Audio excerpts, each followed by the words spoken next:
जो बिरहा आपके बीच में मैं गाने जा रहा हूं और जो सुनाने जा रहा हूं आपको, एक हकीकत, एक रियल कहानी है। अब छोटा बड़ा की बहुत गारंटी तो नहीं है, पहली बार आज इस बिरहा को गाने जा रहा हूं और मैं अपने दिल से गाने जा रहा हूं। रामायण महाभारत फलाना ढेमाका इकुल तो फिर हम गा देती, वो हो जाए, लेकिन एक नई बिरहा। जिंदगी में आदमी के कब कैसा समय आ जाए ये केहू ना जाने ला। ये अगर 20-25 मिनट का बिरहा होगा तो एक रियल स्टोरी है जिसको मैं गाने जा रहा हूं, रियल स्टोरी। और सुनना इसको, जिंदगी में कौन कौन दिन कभी देखने को मिलता है। भूमिका में कभी ने लिखा है क्या, सुख अमीरी नहीं,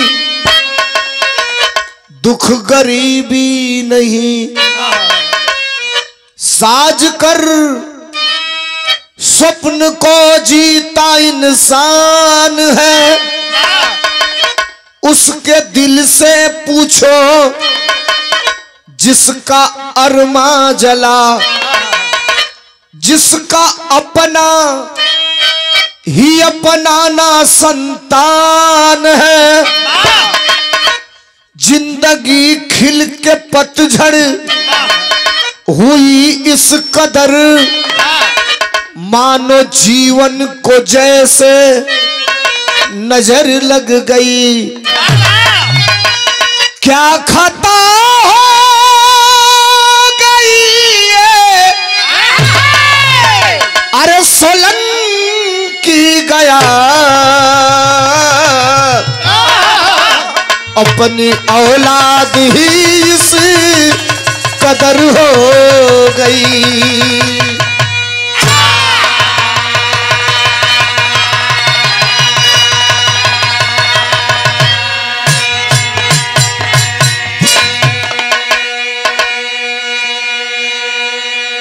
सुख गरीबी नहीं, दुख अमीरी नहीं, साज कर स्वप्न को जीता इंसान है। उसके दिल से पूछो जिसका अरमा जला, जिसका अपना ही अपना ना संतान है। जिंदगी खिल के पतझड़ हुई इस कदर, मानो जीवन को जैसे नजर लग गई। क्या खता हो गई ये सोलंकी गया, अपनी औलाद ही इस कदर हो गई। अब बिरहा के लोग के दिमाग में घुस जाओ, प्रयासी कैले कि जबले मन पड़े कि प्रधान जी के यहाँ बिरहा भइल तौले कहानी मन पड़े। एजा से कैले के बाद काल अपनी मन ने खोज के यूट्यूब पे के सुने लोग, तब तो हमार गौले का मतलब निकली। बिरहा में बड़ी खूबसूरत नई गजल है। सरोज ने कहा कि इस गाना को मैं गाई। रियल गाना से भी अच्छा कभी कभी दूसरा आदमी उसको गा देता है। इस गाने को कई लोगों ने गाया, लेकिन बिरहा में मैंने इस गजल को लाया था। कैसे मास्टर?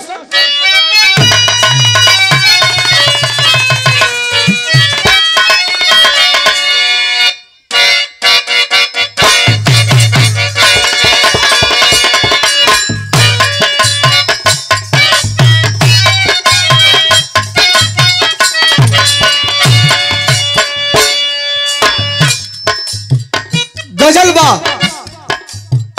ये नई गीत है, आपने सुना था मार्केट में आई है, बिरहा में हम ले ली। शीशा टूटे, अरे शीशा टूटे, शीशा टूटे, गुल मच जाए।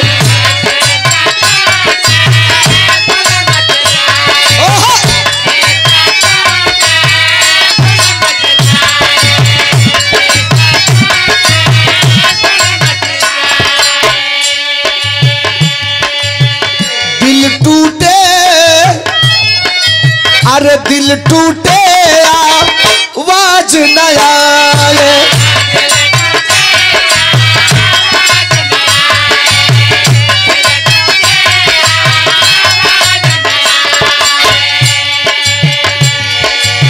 शीशा टूटे गुल मच जाए, दिल टूटे आवाज न आए।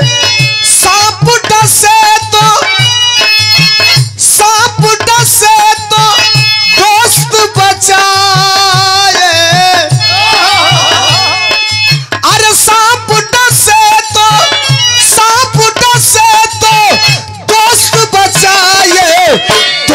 धसे तो कौन बचाए, दोस्त धसे तो।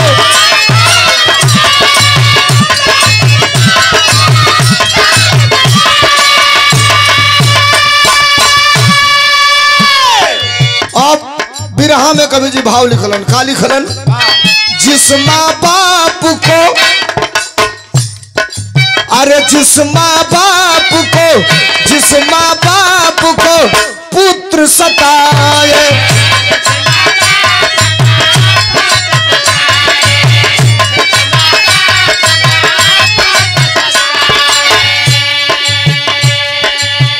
आह से उसके, आह से उसके बच ना पाए,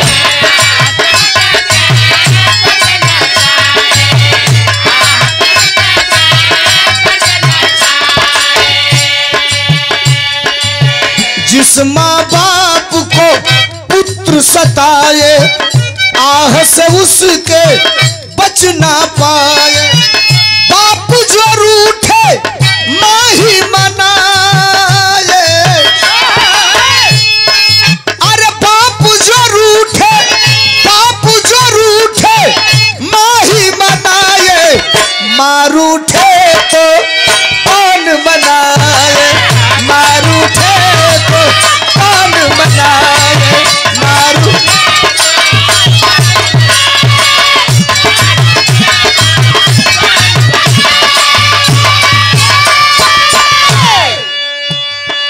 मार उठे तो कौन मनाए, कव्वाली के भाव के बाद कट के आ जाए। शुरुआत है हमार बिरहा हो कैसन ए साहब बैठ गई है इस समय, तो ये मान के चलिए कि मैं 20 मिनट अपना वक्त दे रहा हूं, कुछ मिल सकता है। रियल घटना है बिरहा का। शुरुआत हमारे कहानी का कैसे मास्टर?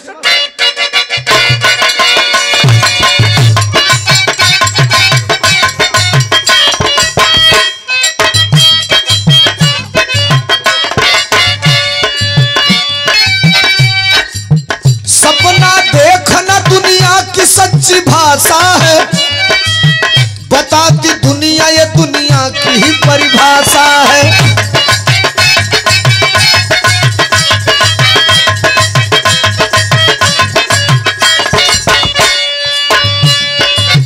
कई प्रकार से मानो आशा पिरोता है,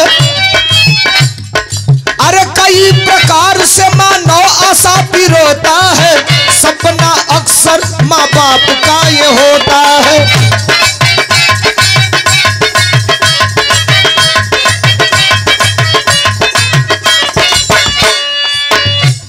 हम जो गा रहे हैं ये कहानी, ये बात और ये बिरहा मेरा है कहाँ का? बिहार प्रांत के जमुई की ये कहानी है,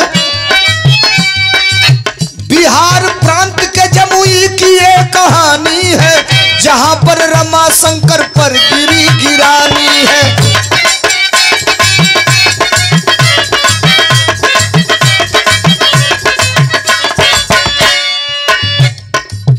रामा शंकर महतो, धीरे से, महतो बिहार में एक बिरादरी है जो बैकवर्ड में आती है। भैया भैया साहब एक नंबर जाएगा तो धीरे से। महतो बैकवर्ड क्लास में आती है और महतो रामा शंकर महतो परिवार के मुखिया का नाम। और रामा शंकर का काम क्या था? रिक्शा चलाकर अपने परिवार का पालन पोषण करते थे। जरा सुनिएगा बिरहा कहां बढ़ल। इकलौता बेटा, इकलौता बेटा प्रेम था सुजाता नारी से, बीमार पत्नी रहती शुगर की बीमारी से।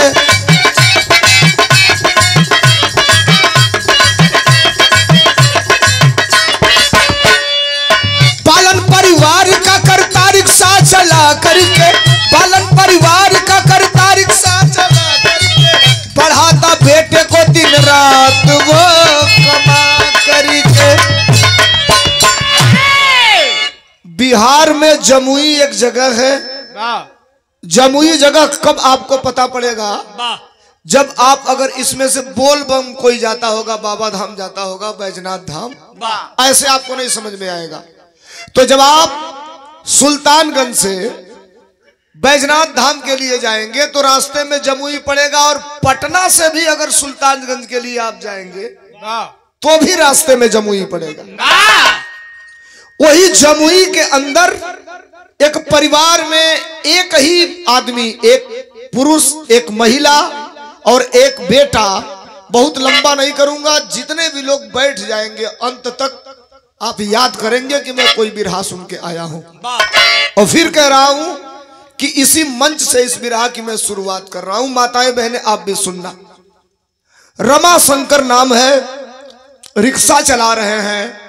रमा शंकर के पत्नी का नाम सुजाता। सुजाता के शुगर का बीमारी बा। इस शुगर बड़ा खतरनाक बीमारी है।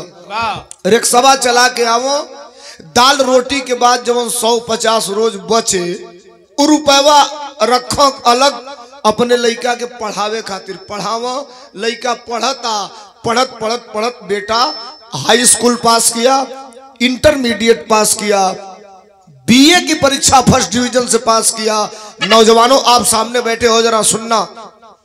डीजे पर पॉप गाने, पश्चिमी गाने, रॉक स्टार गाने आप सुन सकते हो, लेकिन जो धर्मेंद्र सोलंकी आज आपको देगा 1 करोड़ देकर दुनिया के सबसे बड़े रॉक स्टार से ये गीत नहीं समझ पाए, सुन सकते हैं आप, जो मैं आपको सुनाने चल रहा हूं। रमा शंकर का बेटा नाम जकर प्रेम हाई स्कूल इंटर पास कैलन, बीए पास कैलन। बीए का फुल फॉर्म मास्टर साहब बैचलर ऑफ आर्ट। बीए पास किया, बीए पास करने के बाद बीएससी पास किया, बीएससी का full form bachelor of science. BSc करने के बाद एक दिन के बाद जाड़ा का दिन बा, पुअरा बिछावल बा, साग या रोटी रिक्शा ले जाए के पहले बाबूजी खाता न के रमाशंकर। लइकवा प्रेम, बाप और बेटे का रिश्ता बड़ा विचित्र रिश्ता होता है। या तो पटी ना लड़का देखते बाप के किनारे हो जाई, अब पटी तो भाई नियर पटी। रमाशंकर के पास प्रेम बैठा है, वही थरियवा में से निकाल के खाता। ई कुल चीज अब कहाँ मिलता? पहले पुरनिया घरे खा तो वही में नाती नतकुर रहो सब, वही थरिया में वो रोटी तूर के खा लो सब। ये कल्चर था।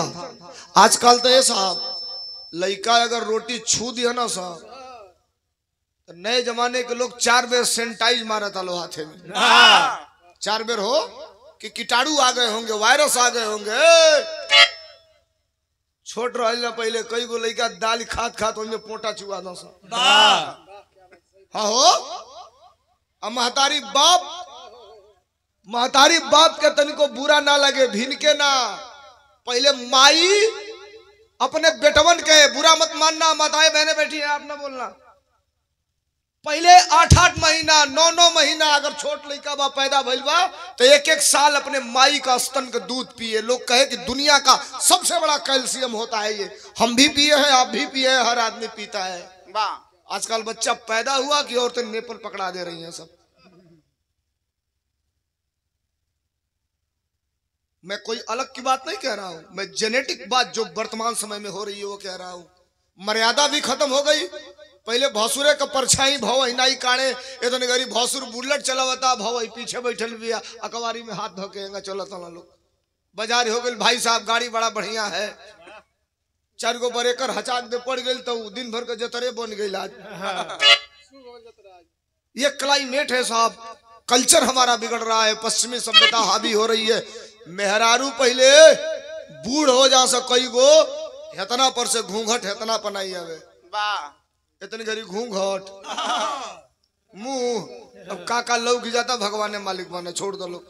ये मंच सुनाई कहो, खत्म हो जा रहा है संबंध, रिश्ता नाता। लड़का बाप के सामने बैठ के खाना खाता, वही थरियवा में साग रोटी आ तो प्रेम कहलस। ए बाबूजी एगो बात कही, तो रमाशंकर कहला कहो बेटा, तो कहलस हम आईएएस बनल चाहतनी। आईएएस मने बुझत नहीं सब ना, डीएम। रिक्शा चलावे वाला हो, महकता देहिया ओकर पसीना से। एगो बंडी में 22 जगह छेद बा, गमछी का कोर फाट गइल बा, साग रोटी खाता खड़ा भइल लइकवा के भैया पकड़ के उठा लियलस आ धइलस जुठे भर अखबारी अपने बेटा के डीएम बनबो बेटा। हाँ, और रिक्शा वाला के चेहरा पतन को सीकन नहीं खे कि हम रिक्शा चला के कैसे बेटा के डीएम बनाई। कहलस ए बेटा अगर तू डीएम बनबो तो हम तो के डीएम बनाई आईएएस बनाई। खनवे छोड़ दियलस घर में गइल।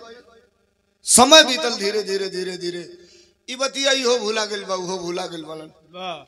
2-3 महीना के बाद लइका कहलस कि ए बाबूजी हमके आईएएस बने खातिर न अब एजा ना पढ़े पड़ी। तो बाबूजी कहला कहाँ तो पटना जाए के पड़ी।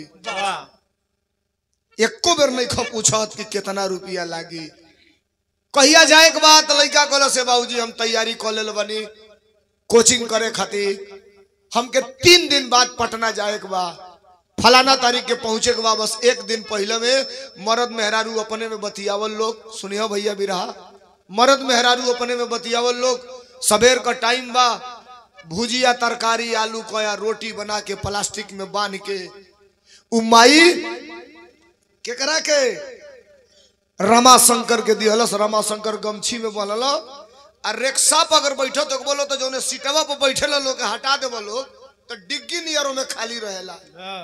वही में कपड़ा एगो धोती या कुर्ता अपन रमाशंकर धइल खनवो ध दियल आ लइकवा के कहल ए बेटा चलो पटना चले के। तो लइकवा कहलस ए बाबूजी हम ट्रेन के टिकट कटा के चल ले तू कहा करे चलबो ट्रेने में जीवो पटना ना आईएएस बने के बनो हम अपने लइका के ट्रेने में भेजब। तो कैसे जाई बा तो रिक्शा से लेके चलो। अब भाई देखो जमुई से पटना का दूरी समथिंग 125 किलोमीटर उनके रास्ता से घूम के जमुई हो लेकिन पगडंडी गांव हो बहुत दूर हवे जमुई से भी। अब लइका से कहला कि ते मना मत करी है लइका कुछ नहीं के बोलो सबेर का टाइम हो वही रिक्शा पर बैठौल और रिक्शा में छतरी रहेला गर्मी के दिन बा छतरिया खोल दिया यही बाप होता है। बेटे को छतरी के नीचे बैठाया और अपने उस सीट पर बैठकर पैर में चप्पल नहीं है बेवाई फाटल बा है इतना बड़े बड़े रिक्शा खींचत अपने बेटा के लेके चलता ओकरा ई बुझाता कि अपने आईएएस बेटा के लेके जाता नहीं। रात भर दिन भर फिर रात भर चलने के बाद अगला दिने पटना पहुंचल लोग। फोन से ये लड़का अपने सहपाठियों से सेटिंग कर लिया था 2-3 लोग मिलके एक कमरा लिए थे। कोचिंग सेंटर का फीस देना था। पिताजी के लगे जो रुपया रहे तो बाबूजी दिहला दिन भर में सगरी पैसा वैसा जमा भइल। जब बाबूजी कहल अब हम त लइकवा कहलस के ए बाबूजी अब तू जा। तरज बिरहा में लाग गेल। कौन तरज हम मास्टर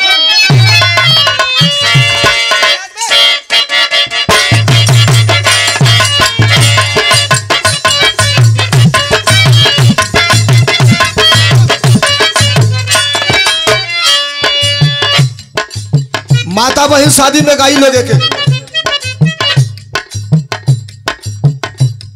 देखावो तनी गणना मिलावो तनी गणना ओ पाड़े बाबा मिलावो तनी गणना।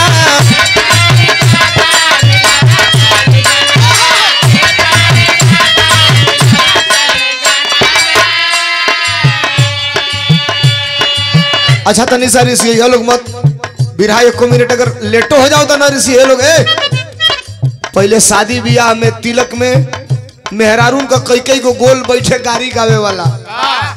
आजकल कोई शादी ब्याह में गाड़ी सुने के मिलत आप लोग के नहीं खे मिलत मेहरारून का कई को गोल होके दुल्हा बैठल होके नादे का चौवरी होके वही पे मेहरारू चढ़ जा सा जब दुल्हवा तनी सत्ता के तल्लाहा के मौगी गावा सका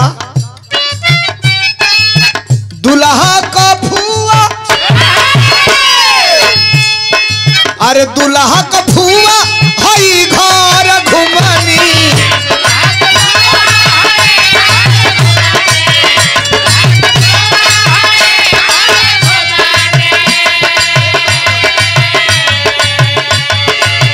दुल्हा का फुआ हई घर घुमनी हई घर घुमनी हई घर घुमनी। अरे दुल्हा का फुआ हई घर घुमनी खोजेली मोट बेलना, खोजेली मोट बेलना, ए पाड़े बाबा मिलावा तनी बनाना, ए पाड़े बाबा।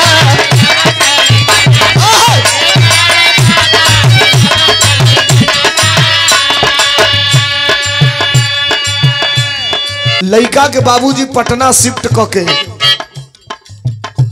आ कहला कि ए बेटा अब तू पढ़ IAS बने खातिर। बैठ जा लोग, ए भैया बैठ जा, बाद में कैमरा देखिए।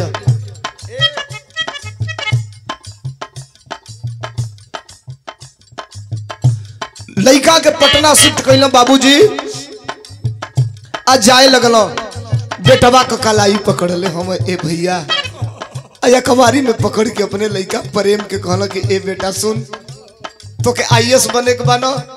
पहली बात तो दिमाग में कब्बो मत ली है कि हमार बाप रिक्शा चलावेला। देखिए रिक्शा चलाने वाले की सोच क्या है। कब्बो मत ली है कि हमार बाप रिक्शा चलावेला। और सुन पढ़ो मोरे बच्चवा, पढ़ो मोरे बच्चवा तुहके पढ़ाई, पढ़ो मोरे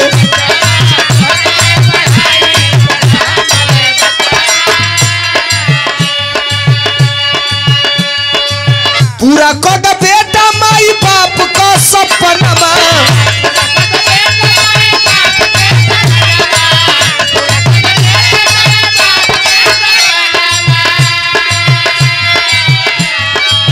पूरा कद बेटा माई बाप के सपनमा। अरे कर उपवास भले आधा टुका खाई, पढ़ो मोरे बचवा तुहके पढ़ाई, पढ़ो मोरे बचवा।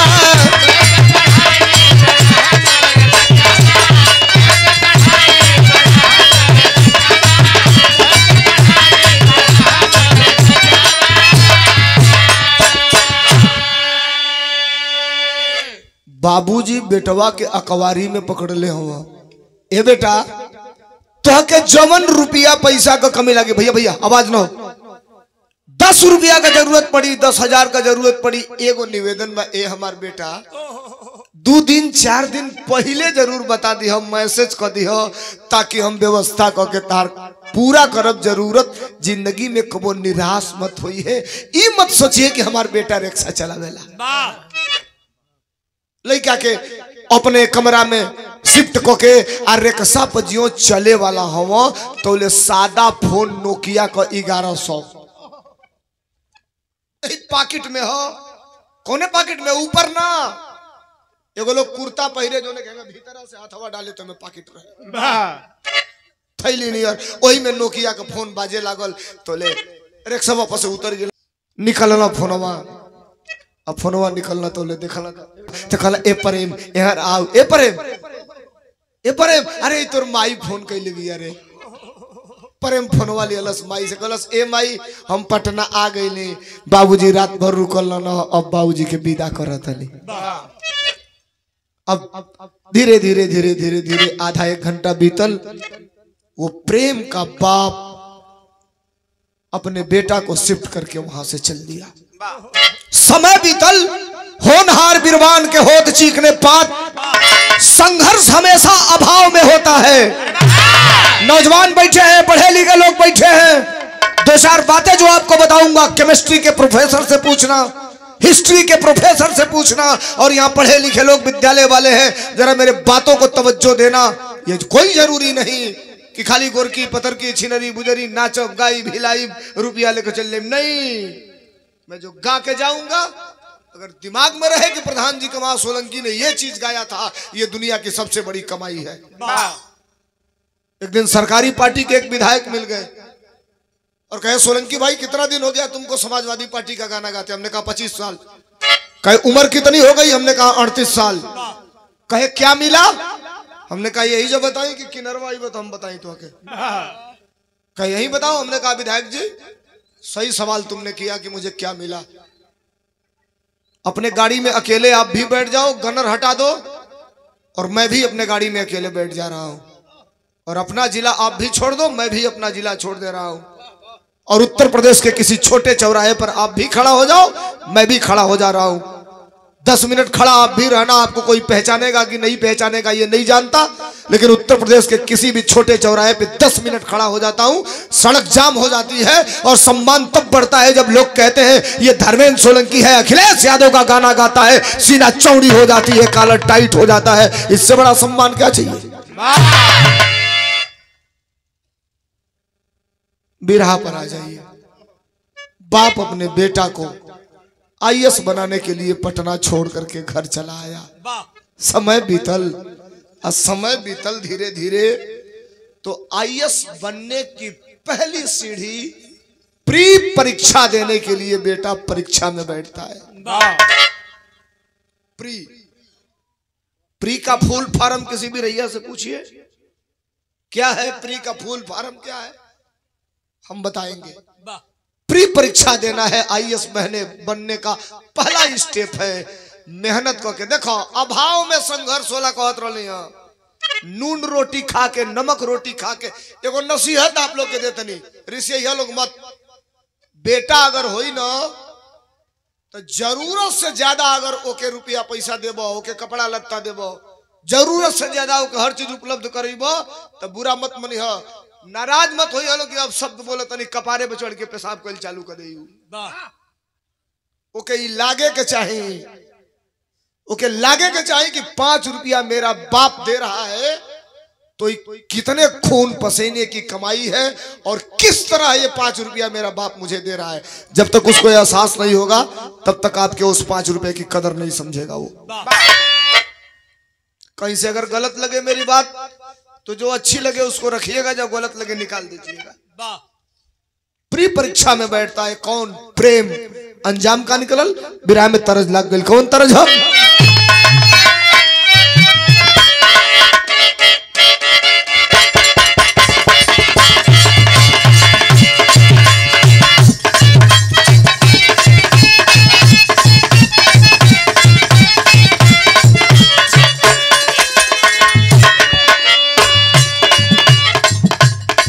मास्टर बजावत निकला के लाए राजा,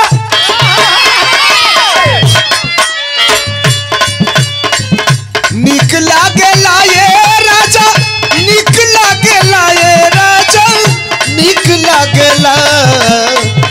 हंस के जो बोलेला, हंस के जो बोलेला, अरे सबरिया नु हो बड़ा नीक लागेला। हंस के जो बोलेला, अरे सबरिया नु हो बड़ा नीक लागेला। हंस के जो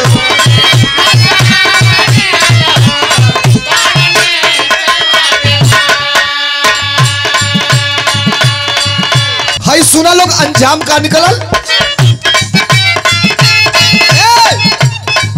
संपा पास कैले ना हो भैया,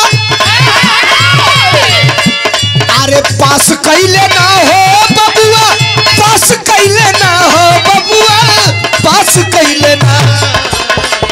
खोली लिहले पहली, अरे खोली लिहले पहली, अरे दुआरिया न हो तेरी पास कैले ना।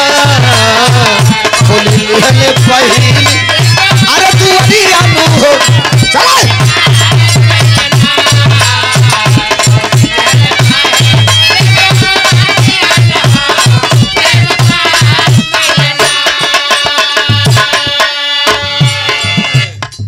प्री परीक्षा को पास किया। प्री परीक्षा का मतलब यह होता है, प्रलंब कहा जाता है उसे। यह होता है कि प्री परीक्षा अगर आप पास कर लेंगे तो IAS की जो तैयारी होती है उसमें पहला स्टेप यानी पहला सीढ़ी आप चढ़ गए। अब IAS की परीक्षा में तू बैठ सकेला। प्री का ही मतलब होला, प्री पास करता है और प्री पास करने के बाद जब रिजल्ट आया 1 हफ्ता बाद,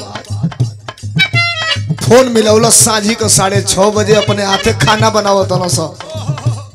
कमरा में जब लड़का रहे न सर, कोनो लड़का इलाहाबाद चाहे लखनऊ रही के तैयारी करत हुई, तो बड़े से बड़े लड़के जो DM होते हैं ना, जो कप्तान होते हैं ना, एक तो उनका अधिकारी का रूप होता है और दूसरा उनका बच्चों का रूप होता है। कभी उनके निजी जिंदगी में आप मिलिएगा, खाना बड़ा अच्छा बनाते हैं। कारण यह है कि हॉस्टल में रह के खाना बनाना उन लोगों को बहुत पड़ा होता है। आटा साना ताके प्रेम, सब्जी और लड़का चीरत होने से तो रिजल्ट आ गई कि प्री परीक्षा में प्रेम पास हो गया है। फोन मिला दिया सांझी को 6 बजे तक, गर्मी का महीना बा, यार बाबूजी रिक्शा चला के घरे आवत न, रिक्शा लेके पुले पर चढ़ाई पर रिक्शा बात होले, घंटी बाजल चालू भइल, पुलवा से उतार के रिक्शा किनारे कैला और निकलना तो फोनवा मिस कॉल हो गई है। लड़कवा सोचल कि बाबूजी कहीं हुई है, यही से फोन नहीं क्यों उठत। अब बाबूजी देखल तो कहला हमारे बेटा का फोन हो, चिहू की गईला। जानते लोग का है जब फोन आवे तई होके कि बाबू 2000 का जरूरत बा, बाबूजी 5000 का जरूरत बा। अब 5000 भेजले रहना 2 दिन पहले, फोनवा आयल तो चिहुक गई कि फिर हमारे बेटा के लगातार रुपया की जरूरत पड़ गई। यह बाप होला, अपने आप को अंदर से बहुत टूटता है, लेकिन बेटे को कभी एहसास नहीं होने देता कि मैं टूटा हूं। वह बाप है। अपने फटे हुए जूते को सिलवाकर 5 रुपया देकर मोची से पॉलिश लगवा देगा, चमकेगा, लेकिन अपने पढ़ने वाले बेटे को कैनवस का जूता खरीद के देगा। वो बाप होता है। बाबूजी फोनवा यहां से मिलौला, अब मिला के घंटिया रिसीव भेल तो कहला ए प्रेम, ए बाबू अगर पैसा का जरूरत होई तो घर में चल तनी तो हम आराम से बतिया ले बतैया। कहलस ना हो बाबूजी। कहला तब तो कहलस हम आईएएस बने वाला पहला परीक्षा पास कर लेली। ला रिक्शा छोड़ के वही जब बैठ गई, धरतिया पर मुड़िया पटकना धड़ाम दे, फिर वापस रिक्शा लेके गई चौराहा पर। 25-30 रुपया बचल रहे। बतासा कि ना बतासा है जो सफेद का बतासा छोटका बिकाला, बतासा कि ना बरसाती में अल्ले के घरे अइलो। प्रेम की माई सुजाता के बैठल लली दुआरी पर ही इंतजार कर दो कि तरकरिया लेके यहाँ तो चीरब। अब बुढ़ऊ गई हाँ तो 2 गो मोटकी लिट्टी बनेला, एगो हम एगो ऊ खा के सुत जानी जा, एक बाद जरूरते नहीं खे। घरे घरवा अइला तो झोरा में कुछ बात नहीं। प्रेम को माई कहली कहो तरकारी किन के ना ले अइलो, हाथवा में प्लास्टिक धैले हुआ सफेद बतासा। कहला खिया मून, बुढ़िया खिया मून लेलस तो ले निकाल के बतासो आएगो। कहला मुंह बाव आ कैलस बुढ़िया तो ले बतासो मुंह में डाल दिया। मीठ लागल तो माई कहलस कि ई कौने खुशी में आता हमार बेटा आईएएस बने वाला पहला परीक्षा पास कर लेले बा। दोनों पति पत्नी अखबारी में धैलन। ये महतारी होले, ये बाप होला। अब पकड़ के 15 मिनट एक दूसरे के रोवलन। खानवे ना बनल, तरकारी अइले ना रहे। सबेर भइल, धीरे धीरे समय बीते लागल। रोज माई पूजा करे देवी देवता डीह बाबा बरम बाबा के गोरावे। 6 महीना बीतल, फिर एक परीक्षा होती है मेंस। उसमें भी बेटा बैठा। मैंने कहा आपसे कि अभाव में संघर्ष होता है। बाप से ना बतौलस। 25 दिन बीता, 1 महीना बीता, 2 महीना। हर साल आईएएस का पेपर होता है, यूपीएससी का। हर साल यूपीएससी का पेपर होता है। इस समय तो पेपर लीक हो जा रहा है। हर साल पेपर होता है। वो बेटा बैठा है और 5 महीने के बाद जब फिर रिजल्ट आया तो अंजाम का निकला।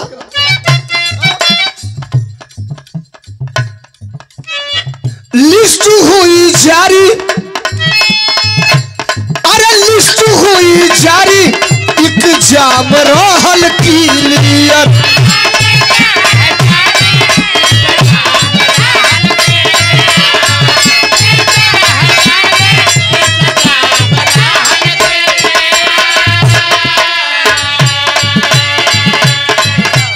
अरे इंटरव्यू मान भइल हरियर।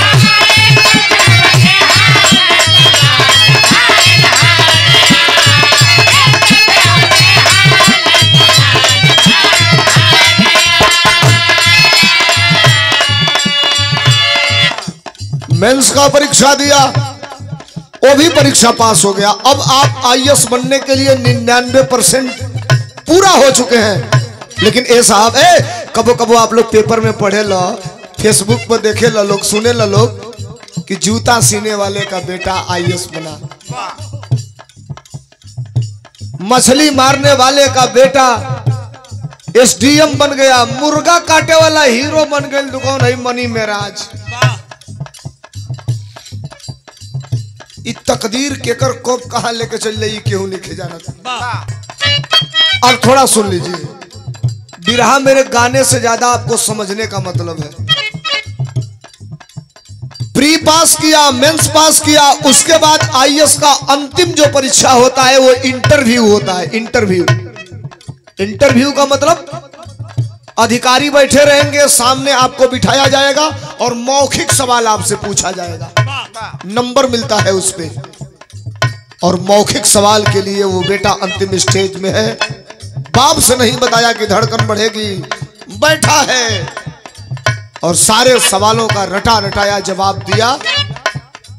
घरे चली आई, कहां? पटना, अपने कमरे पर। धीरे धीरे धीरे धीरे 2-4 महीना बीता और जब रिजल्ट आया यूपीएससी का, रिजल्ट आया तो रिजल्ट में ये मामला बिल्कुल तय हो गया था। क्या? लिस्ट हुई जारी, एग्जाम रहल क्लियर। अरे इंटरव्यू दिया लेता मन भइल हरियर। अरे बन गईले ना हो बेटा, अरे बन गईले ना हो बेटा, बन गईले ना हो बेटा, बन गईले बेटा आधी करियानु हो तेरी पास कईले ना। बन गईले बेटा आधी करियानु हो तेरी पास कईले ना हो।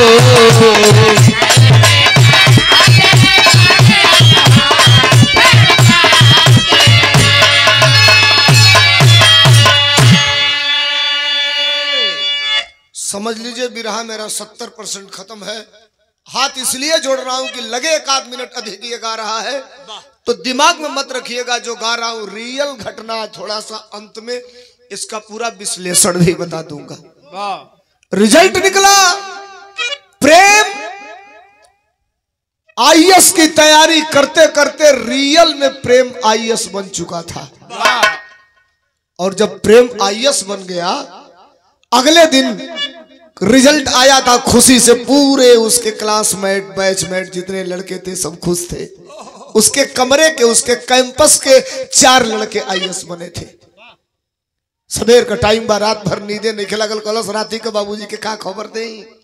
अगला दिन सवेरे 6:30 बजे फोन मिला दिहलस। पहला घंटी अबे बजही के बा तो ले बाबूजी फोनवा रिसीव कर लिहल। भैया बैठी सबे, फोनवा रिसीव कैला, कल हाँ प्रेम, तो कलस ए बाबूजी, कल हाँ, तो फिर बोलत नहीं खे। करे ए प्रेम, ए कोनो बात होके तो बताओ रे बेटा, हम अपना के बेच देब लेकिन तोर उम्मीद, तोर पढ़ाई ना हम खत्म होके देब। कलस ए बाबूजी, फिर कलस ए बाबूजी, कलस देख अब ते रोई बे ए तो के का कष्ट बा बताओ। तो कलस हम आईएएस हो गईली। मोबाइल में पटक दिया धरती पर। देखा ये खुशी है उनका, बुझाते नहीं के बेकर बात बतियावे के काम लागी कि ना लागी, पटक दिया। तो ले बुढ़िया आयल घर में से माई प्रेम को कलस मोबाइलवा का पटक दिया। बुढ़ौती में 70 बरिस का उम्र बा, 65 बरिस का अपने पत्नी के यानी प्रेम के माई के है टांग लिया। लेके लगला घुमरी परैया खेले नाचे। ए दुआरे पर 2-4 लोग रहे, ए मर्दई क्या करतल हो? करे तल कहतल लोग बतासा बात नहीं ले पा भर बतासा हरदम घरवा में आवा तो पानी पिए के रख ले रहा ना नहीं हो तो भेली बात हो ले आओ भेली आई इतना एक पीड़िया फोर के दो चार जनी दुआरा पर है लोग कहले भैया इतनी मुंह मीठा करा तो कौने खुशी में तो हमार तो लड़का आईएएस बन गई। आईएएस का फूल फार्म पूछबो तो रिक्शा चलावे वाला बाप नहीं खे जानत कि आईएएस का फूल फार्म का होला, लेकिन वही जाना था कि हमार बेटा आईएएस बन गए। इंतजार में बाकी बबुआ कब घरे आई। 10 दिन बीतल, बेटा घर आया, गांव भर के लोग बधाई दिए। साथ के जितने लड़के आईएएस बने थे, परीक्षा पास किए थे, उनके घर 2-2 4-4 दिन जाके घूम के आया। अब फिर कहलस कि ए बाबूजी अब हम जाई, इंटरव्यू हुई, आ इंटरव्यू के बाद हमारे अगर पोस्टिंग हुई। देखिए 2 तरह का पेपर होता है, 2 तरह की परीक्षाएं होती है। एक में अगर आप आईएएस बनते हैं तो भारत के कहीं किसी भी स्टेट में नौकरी कर सकते हैं। एक होता है यूपीपीसीएस और एक होता है यूपीएससी। चैनल वाले भाई, मैं न घमंड करता, न नाज करता, न कभी डिस्कस करता, न किसी के बात को काटता। मेरा नाम धर्मेंद्र सोलंकी है और मैं प्रयास करता हूं कि एक सुत भी कोई बात कहूं तो एविडेंस के साथ कहूं। किसी भी रैया से पूछेगा, हो सकता है बड़ा दिमाग लगाना पड़ेगा, 5-6 दिन मेहनत करने के बाद जुटाई लो। एक होता है यूपीपीसीएस, एक होता है यूपीएससी। यूपीपीसीएस केवल यूपीपीसीएस नहीं होता, जिस स्टेट का होता है। बिहार पीसीएस, एमपी में जाएंगे एमपी पीसीएस, गुजरात में जाएंगे गुजरात पीसीएस। यानी वो आप परीक्षा पास करेंगे तो उसी स्टेट में आप नौकरी करेंगे, और ये पास करेंगे तो भारत के किसी स्टेट में आप नौकरी करेंगे। ये दोनों में यही अंतर होता है। अब बेटा पास किया है भारत के किसी स्टेट में, वो अधिकारी बन के जा सकता है, गेस्टेड अधिकारी। आईएएस है, भले ही उसको जिला मिले या न मिले, लेकिन रैंक वही रहेगा उसका। अब समय बीतल, चल गए घर से बाबूजी का आशीर्वाद लेके। ए मस्त हमारे रिक्शा चलाओ, 4 सवारी अगर धो दो, रोटी भर के तरकारी भर के रुपया आ जा, घरे चलिए। हम कहे अब कौन हरज बा, लड़का डीएम हो गई। लोग देखे तो बड़ा सम्मान से कहे कि फलाना का लड़का डीएम हो गई। समय बीतल, पहली पोस्टिंग हो गई कहा, हरियाणा में। हरियाणा के जिंद जिले में पोस्टिंग हो गई उस प्रेम की, और धीरे धीरे समय बीत गया 8 महीना। अब भाई सुना, शुगर का मरीज माई प्रेम का सुजाता। 8 महीना ले तो हर महीना कुछ पैसा भेजो या दवाइयों डॉक्टर से चेक करा के जो रिपोर्ट जाओ ओकर दवाई भेजवा दो। 8 महीना बाद अचानक पैसा आइल बंद आ दवाई आइल बंद। भइल ई कि प्रेम की क्लासमेट एक लड़की थी जो प्रेम के साथ ही अधिकारी हुई थी। प्रेम के पहली पोस्टिंग के बाद वो प्रेम के साथ 1 महीना जाकर के रही छुट्टी लेकर, और उसी 1 महीना के अंदर प्रेम अपने साथ क्लासमेट रही। उस महिला अपने फ्रेंड से, अब भोजपुरी छोड़ के हिंदी में आ रहा हूं, फ्रेंड की बात कर रहा हूं, उस महिला फ्रेंड से शादी कर लिया। अब मेहरारू देखा, लोग माताएं बहने बैठी है, नाराज मत होना, आप भी मत होना। माई में अब मेहरारू में 2 गो अंतर होला। मेहरारू दिन भर घूम के जाइबा, कुर्ता निकाल के खूंटी पर टंगबा तो सबसे पहले नजर ओकर पकेटवे बजाई कि ललकी बा कि हरियर की बा।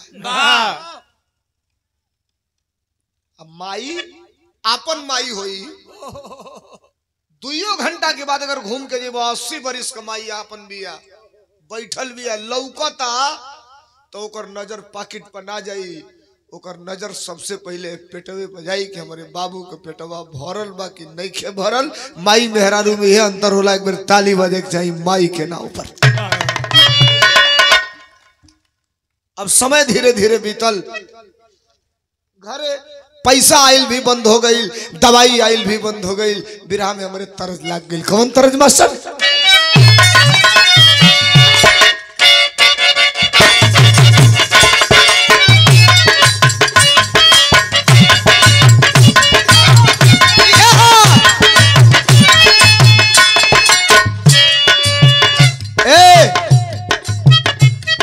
नौका तरस जो आजकल आवता, गाना जो आजकल आवता 2023 में ऋषि लोग मौत भोजपुरी का गायक मरलो सब, भोजपुरी के राई छाई को के दियो सब। 24 में तनिक निमत बाबे कुछ निमन निमन निकले था, 23 तो बड़ा बाउर चलल। हे जला के गोले गोले 72-73 गाना गा दियो सब। 72-73 को छोड़िए, कलाकार तो ये चाह रहा है कि का गा दे हम हिट हो जाए, लेकिन यही में कबो कबो निमनो गीत नीक लग जाले। इलाहाबाद का कलाकार है के गावा, पूर्वांचल का कलाकार है के पकड़ में ना कैला, ए साल से के हम पकड़ले ही नीक लागता। इलाहाबादी कलाकार राम कैलाश दत्ता अपने जवानी में गावन, अरे का जान देई, अरे का जान देई शहर वाली कजरा, का जान देई शहर वाली।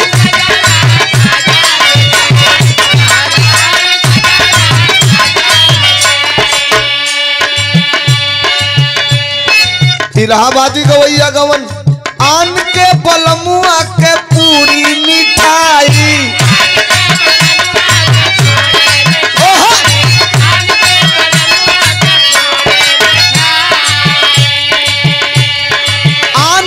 बलमुआ के पूरी मिठाई, आन के बलमुआ के पूरी मिठाई, अपना बलम के परोस देली बजरा, अपना बलम के परोस देली बजरा, का जान देई शहर वाली कजरा, का जान देई।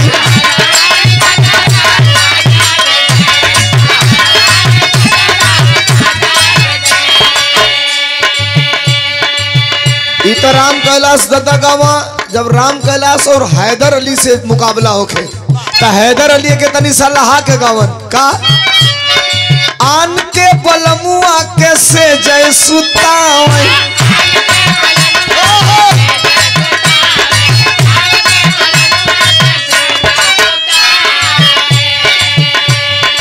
आन के बलमुआ के से जय सुतावे, आन के बलमुआ कैसे जय सुताव, अपना बलम के बिछाई देली चादरा, अपना बलम के बिछाई देली चादरा, का जान देई शहर वाली कजरा, का जान देई। अब 8 महीना 9 महीना बीत गई, एक दिन के बाद शुगर बढ़ के जानते लोग कितना हो गई 350 के कर ओ आईएस बेटा प्रेम के माई को सुजाता को रेखसा प्रहलाद के रामा शंकर ओ प्रेम का बाप पहले तो इज्जतिया बचौना 1 महीना के उसे का कही कह तो लोग कही कि एकर बेटा डीएम हो गई बा आईएस आई कर लगे पैसा नहीं खे। रेखसा प्रहलाद के अपने पत्नी के लेके जाता हूँ डॉक्टरी में, डॉक्टर चेक किया, ब्लड निकाला, 1 घंटे के बाद रिपोर्ट आया तो कहा शुगर बढ़ गया है, परहेज करना पड़ेगा, दवाई लगेगी, रुपया पैसा ना रहे। अब उस दिन रमा शंकर अपने पत्नी को उस हॉस्पिटल में छोड़ के दूसरे हॉस्पिटल गए, 2 यूनिट ब्लड निकाल के बेचा अपना। वो बुढ़ा बाप खून बेचना हो जोन बेटा आईएस बनल बा, माई बाप घरे तबीयत खराब बा, 8 महीना के बाद अब वो हाल चाल लियल बंद कर दियलस। अंजाम का निकलल ए भाई भूल गईले बेटा, अरे भूल गईले बेटा माई बाबू के दुखवा,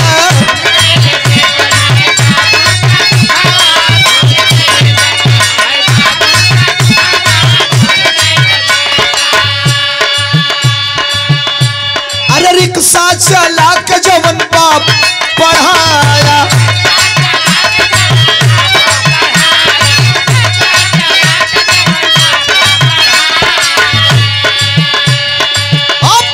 जेकरे खातिर, अरे जेकरे खातिर रात दिन पसीना बहाया।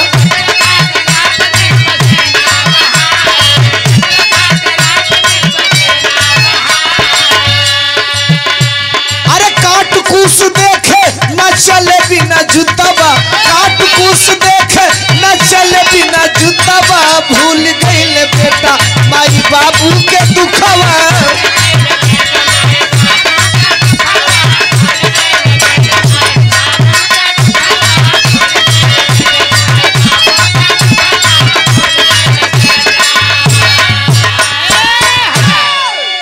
आ जाइए बिरहा 90% खत्म, 10% लेकिन बिरहा का मेन हीरो बचल है।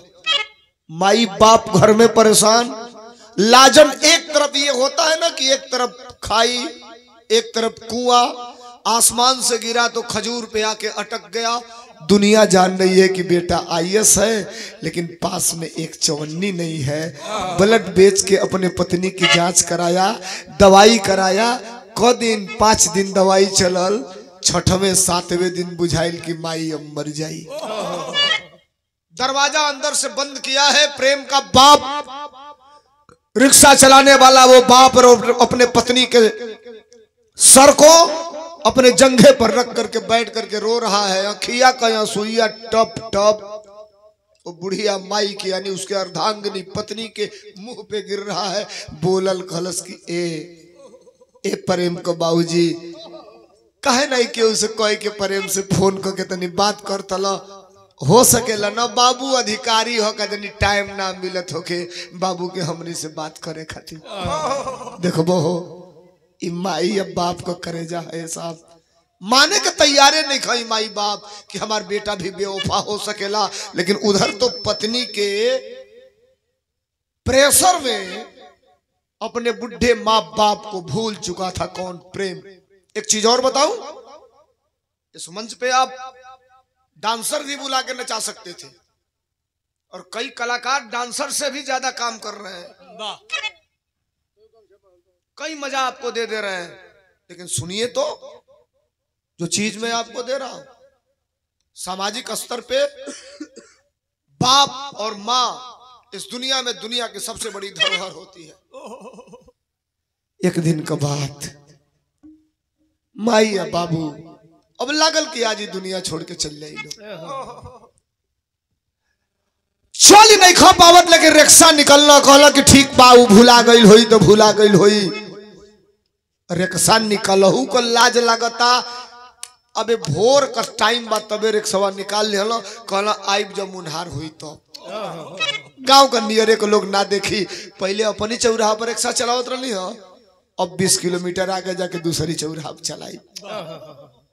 देखा इज्जत तोपे खातिर बाप ओहर बाप रिक्शा लेके चल दिया।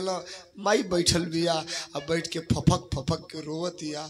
अपने बेटा प्रेम का एगो फोटो समहनवा धो के आ रो रो के कहती है बिरहा में टेरी लगल। कैसे मास्टर?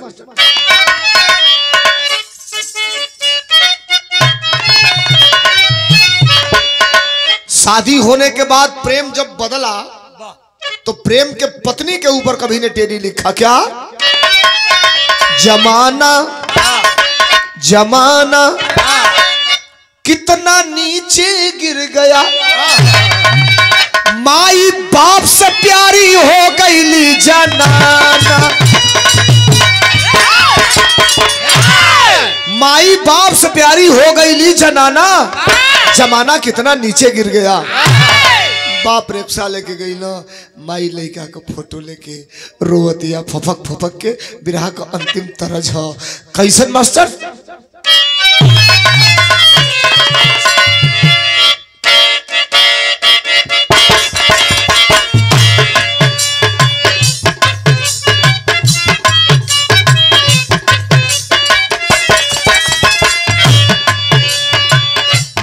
इतरज एजा बाप बेटा का जुदाई बा, माई बेटा का जुदाई बा। इतरज कोनो प्रेमी प्रेमिका का जुदाई हो, बियाह तय हो गई, लड़की अपना ससुरा चल गई, लड़कवा कहता का कहलस नंबर खबरो न ले लू अब तक, खबरो न ले लू अब तक, खबरो न ले लू अब तक, नंबरो न दे लू हो।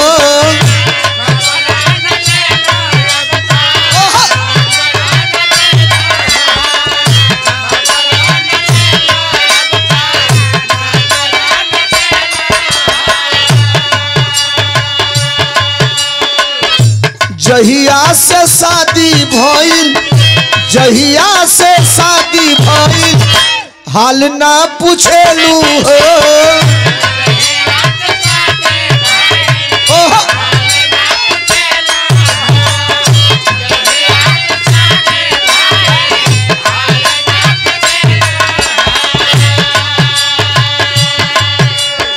अरे खबरो न ले लू अब तक, नंबरो न देलू हो। जहिया से शादी भइल, हाल ना पूछेलू हो। कपले सतैबू काये जान, कपले सतैबू काये जान, जान जान कहत रहलू, सचही में जान भइलू, मुअला पयबू काये जान, ए जान हो, मुअला पयबू काये।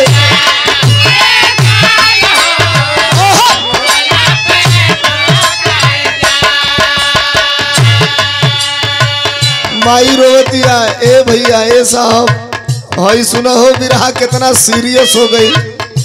बहुत बढ़न बात बिरहा के अंतिम में मिली, सीख मिली।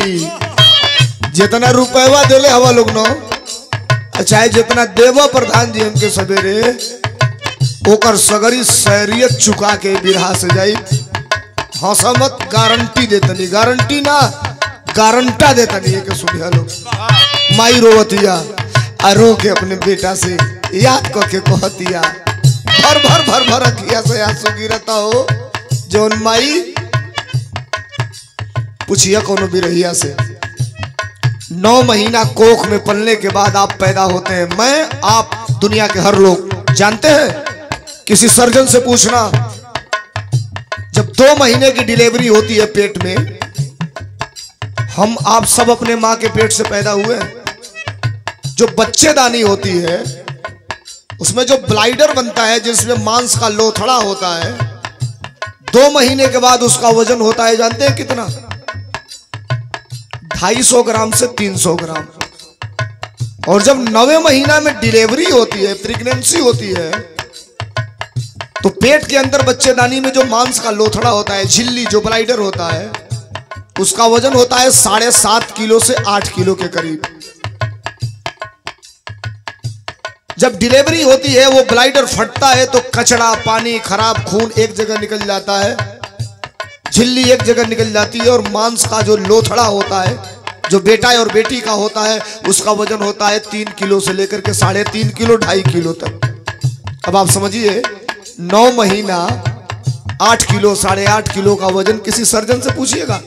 एक माँ, एक बहन अपने पेट में धोकर बेटा और बेटी पैदा करती है।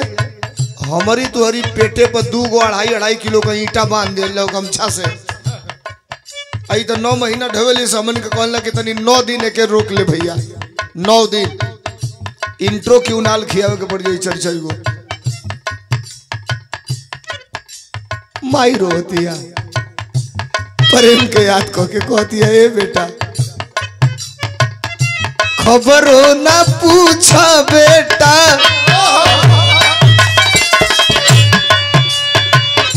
खबरो ना पूछा बेटा, हाल ना पूछेला हो।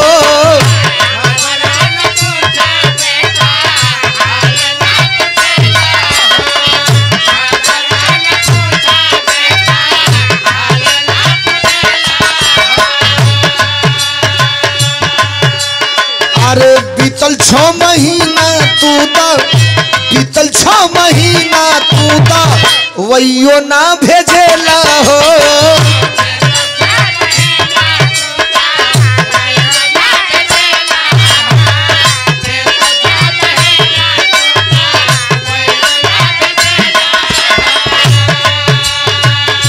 खबरों न ले लो बेटा, हाल ना पूछेला हो। बीतल 6 महीना तू दा वैयो ना भेजेला हो। कैसे के होई है मोर परान, कैसे के होई है मोर परान। माई तमाई होली याद को के रोजो रोवे, निकले ना तन से परान। ए बेटा हो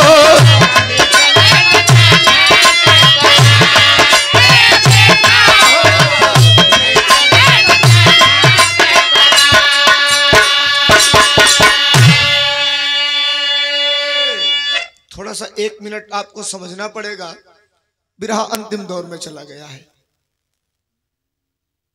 लाख आदमी मूर्छित हो जाता है, लेकिन जब तक डेट है, जब तक सांस है, तब तक प्राण नहीं निकलता शरीर से। 4 दिन हो गया घर के चूल्हे में आग नहीं जली है, और वो बाप अपने सुजाता पत्नी को, 78 साल की 77 साल की पत्नी को, जिसका बेटा IAS है, घर के अंदर ही लेकर इस लाज में है कि बाहर जाऊंगा तो लोग कहेंगे इसका बेटा IAS है, और जिसका बेटा IAS है उसकी माँ दवा के अभाव में है। मर जाइए घरवे में ना जाई बब अजोरे परे ममा ते मत पूछिए, लेकिन तोरे इज्जत पर धब्बा ना लागे दियल जाई, ये बाप कहल जाला। एक दिन के बाद एक आदमी उसी गांव का रहने वाला, वो जान गया है, हरियाणा से आता है, जिंद से, और आकर के प्रेम के दरवाजे पर 3 दिन से घर से अंदर माई बाबू नहीं निकलल, वही दरवाजा खटखटावा था। अब प्रेम को बाप दरवाजा खोलना, के हो भैया? अरे चाचा हमके ना पहचान लो, हमार नाव राम सजन है, राम सजन। फलाना का लड़का है तो हाँ बाबू बतावो। तो ए चाचा फलाना भैया न साहब हो गए मन तुहार लड़का, मन तोहके तो जानकारिए बा, हमसे कबो कबो मुलाकात हो जाला, हम देखी ला, भले ही हमके ना चीनो, हम चीन ले ले बानी। जहां उनका ऑफिस बा न कलेक्टर साहब को, वही जा अगवा हम रेड़ी पर भाजी बेचीला शाम को। भाजी रेड़ी माने बुझे नहीं सुने, ठेला के जोने के हमने के ठेला कहल जाला, तो बाहर में दिल्ली बंबई में ओके, हरियाणा में रेड़ी कहल जाला, रेड़ी। अब भाजी माने सब्जी, हम भाजी तरकारी बेचीला। साहब गाड़ी से जालो, हम कबो देखीला ना हो चाचा, तो बड़ा खुश होइला कि हमरे गांव कहो है जड्डी अम्बाना। ए कहियो कहियो चल के हम सोचत नहीं कि एक दिन कहिए दे कि हम फलाना हई, आप फलाना को बालक हई, हम मिले आइल हैं आपसे। बाबूजी कहलो हाँ ठीक हो गई बाबू जा, और कोनो बात बात। चेहरा भाप गया, वो राम सजन भाप गया चेहरा, पढ़ा लिखा नौजवान था। कलाई पकड़ लिया, कहा नहीं चाचा इतना जल्दी आप हमें जाने के लिए क्यों कह रहे हैं, कुछ छुपा रहे हैं। कल ना बेटा तबीयत तनी ठीक नहीं, कल ना ना ना ना ना। बढ़िया से अंदरवा घुस गई तो ले देखल चारपाई पर उल्टी कर रही है वो प्रेम की माँ। अरे बाप, बुढ़ऊ के लेके बैठल, कहल चाचा हई हालत, धैला कवारी में प्रेम को बाबूजी लगल भोकार छोड़ के रोवे। वो राम सजन कहा कि पहले आप 2 मिनट थोड़ा नॉर्मल होइए, नॉर्मल, और आप बैठिए, मैं अभी आ रहा हूं। मोटरसाइकिल चालू किया, एक डॉक्टर को लेके आया अपने पैसा दे करके, और कहा कि चाचा कसम हमारी है, हम किसी से कहेंगे नहीं और ये बात बाहर भी नहीं जाएगी, लेकिन आप मना मत करिएगा। अपने डॉक्टर बुलाया, अपने पैसा दे करके उस प्रेम की माँ का इलाज करवाया। 1 दिन 2 दिन 3 दिन, बुढ़िया जब ठीक हो गई, घर में आओ तो खोजे।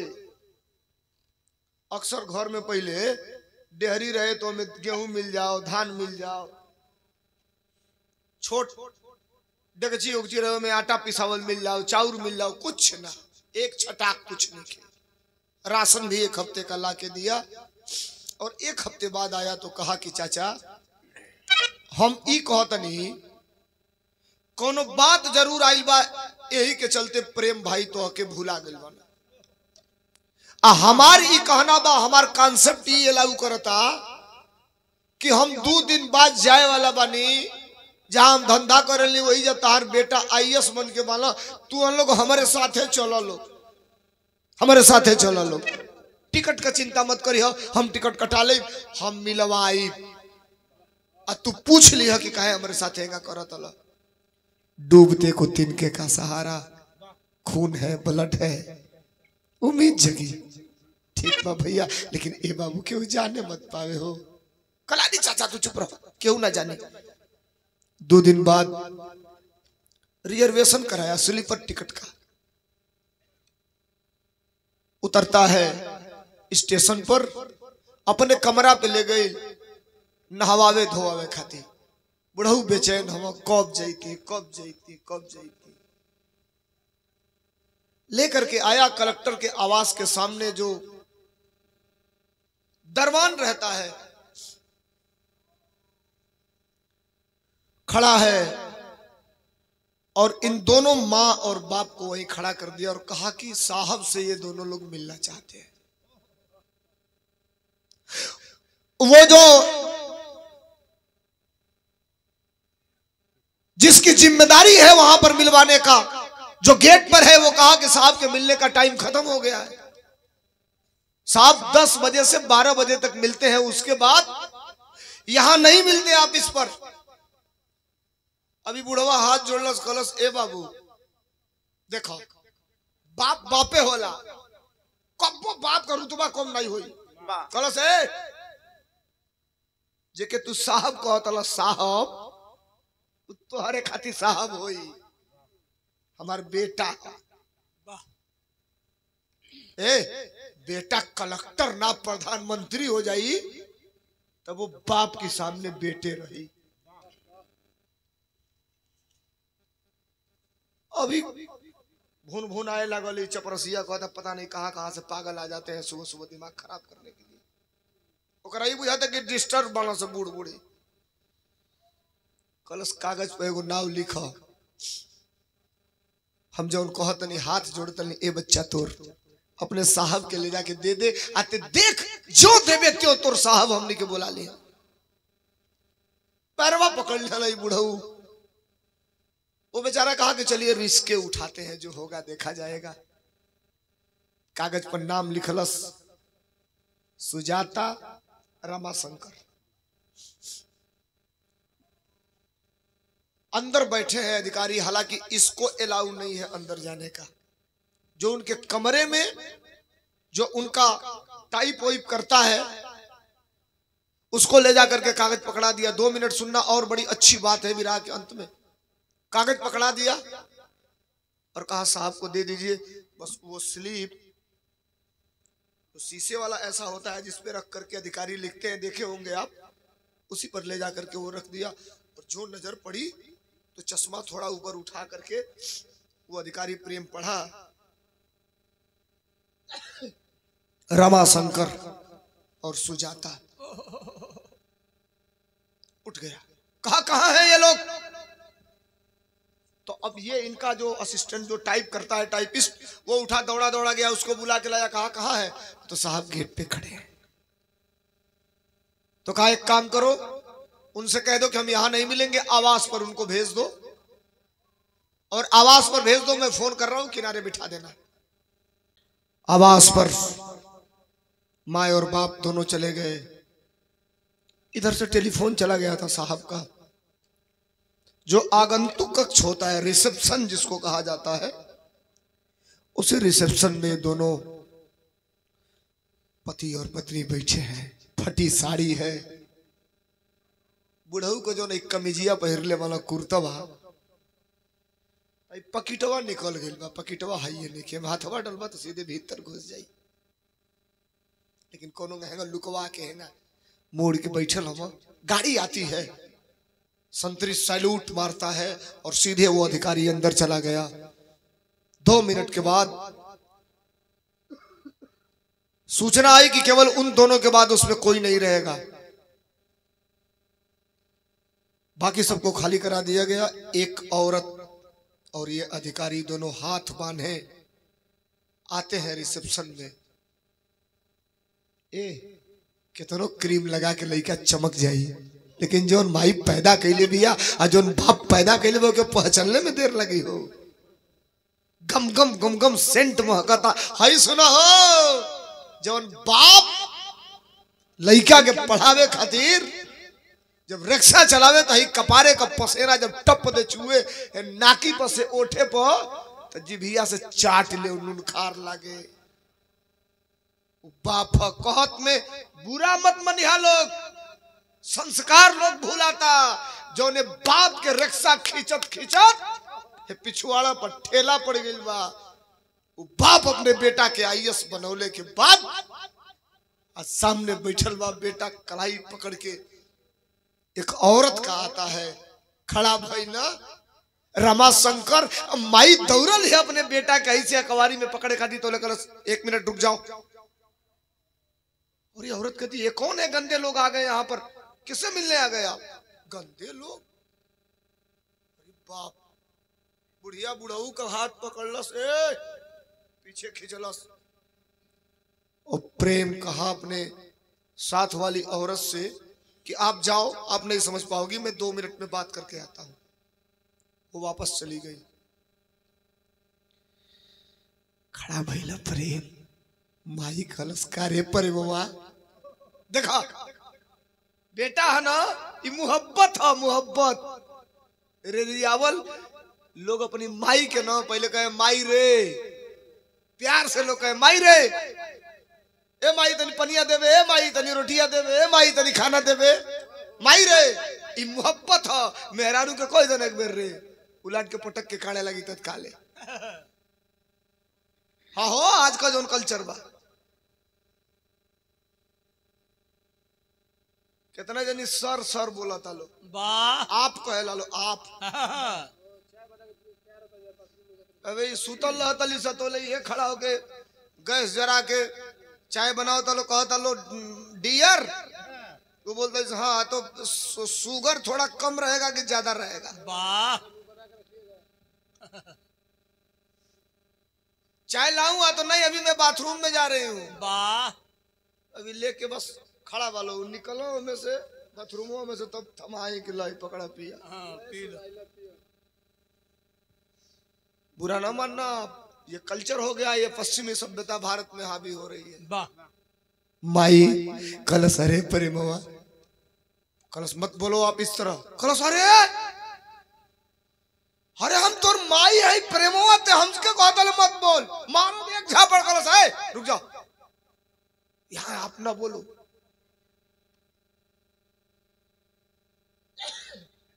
कलश अच्छा ना बोलो।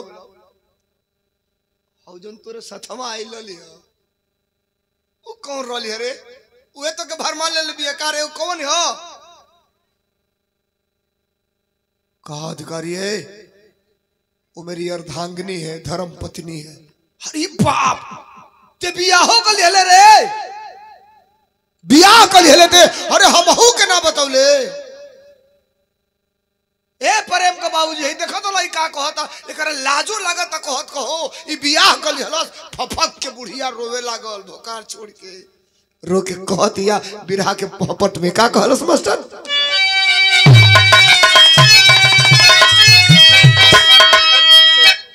का कहलस? अरे फफक पड़ा है ममता का सगरावा मोर दुलारावा रे। अरे फफक पड़ा है ममता का सगरावा मोर दुलारावा रे। एक बेर बेटा चुमाई दे छे हरवा मोर दुलारावा रे।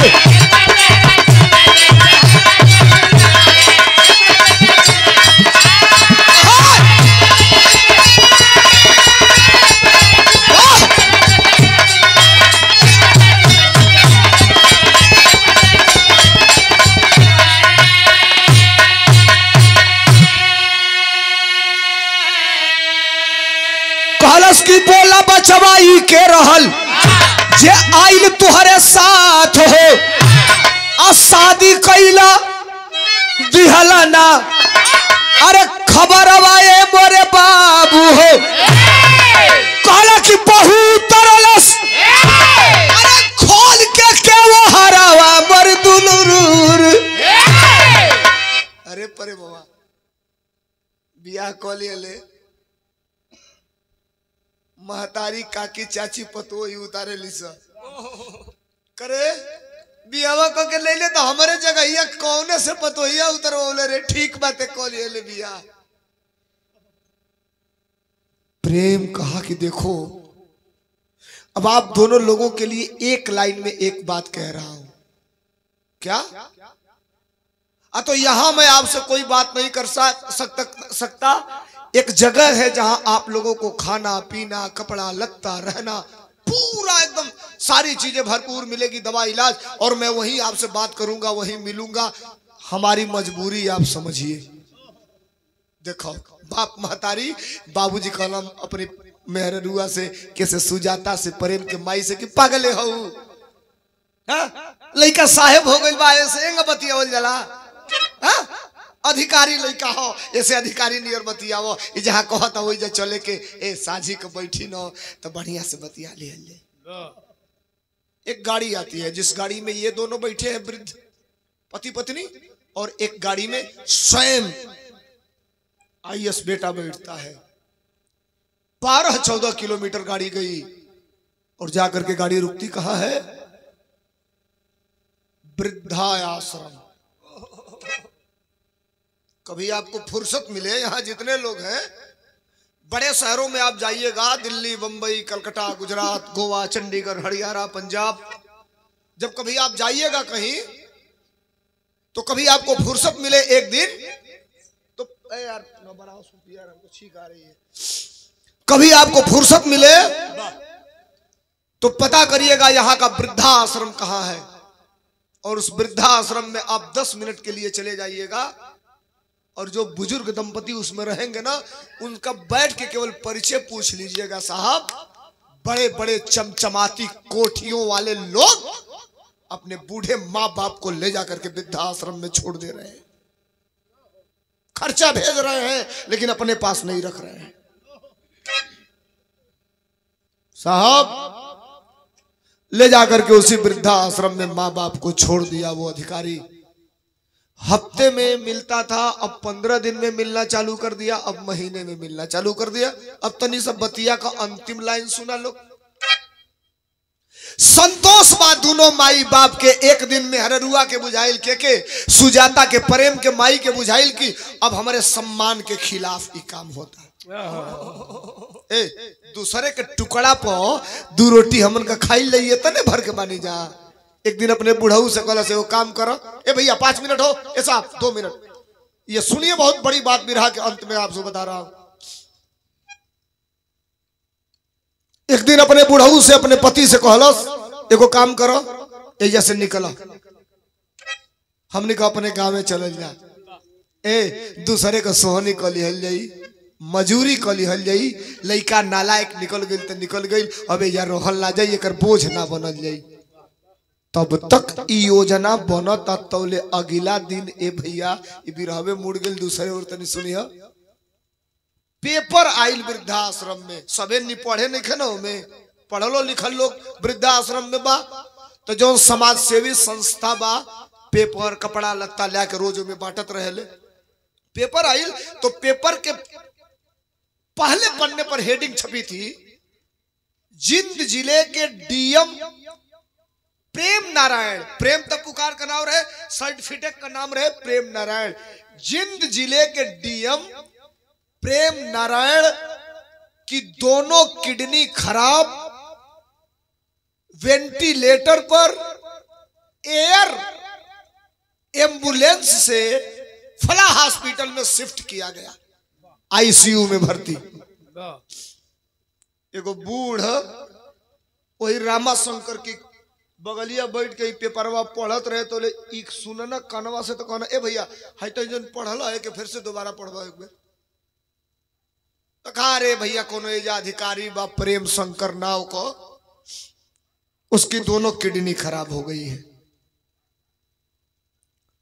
का एक बार और पढ़ो कले मर्देश तो से काले उदय बात नहीं दिन पढ़बो तो प्रेम शंकर दोनों किडनी खराब है, फला हॉस्पिटल में उसको शिफ्ट किया गया है, आईसीयू में है।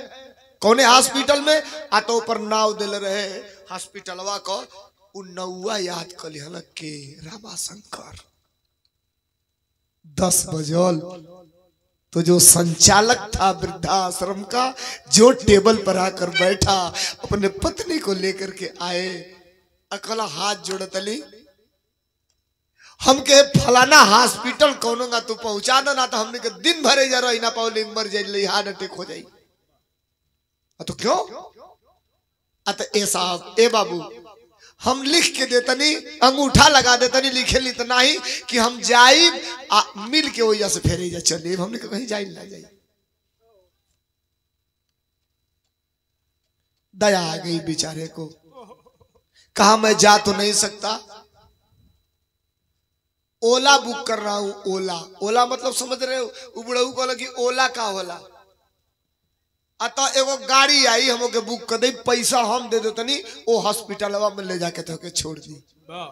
अब तने सुना वो वृद्धाश्रम का संचालक ओला बुक किया, ओला आया, वो तो लोकेशन होता है जहां का आप डालेंगे वहां ले आके छोड़ता है। ये दोनों पति पत्नी के बुढ़वन के बैठा के पैसा दे दिया कलस की इनका अगर 400 आई तो 500 रुपया बा, 100 को बची तो ले लिया लो सांझी का आज लोग फिर लेकर के वो ओला का ड्राइवर उस हॉस्पिटल के गेट पर उतार दिया। अंदर हॉस्पिटल में इन करते हैं दोनों पति पत्नी। कपड़वा अब तनी ठीक हो गई है ऐसे कि वृद्धाश्रमों में लोग दान पुण्य करेला तो एक कपड़वा जो में रहेला पहरेला, अब तो ठीक हो गई है।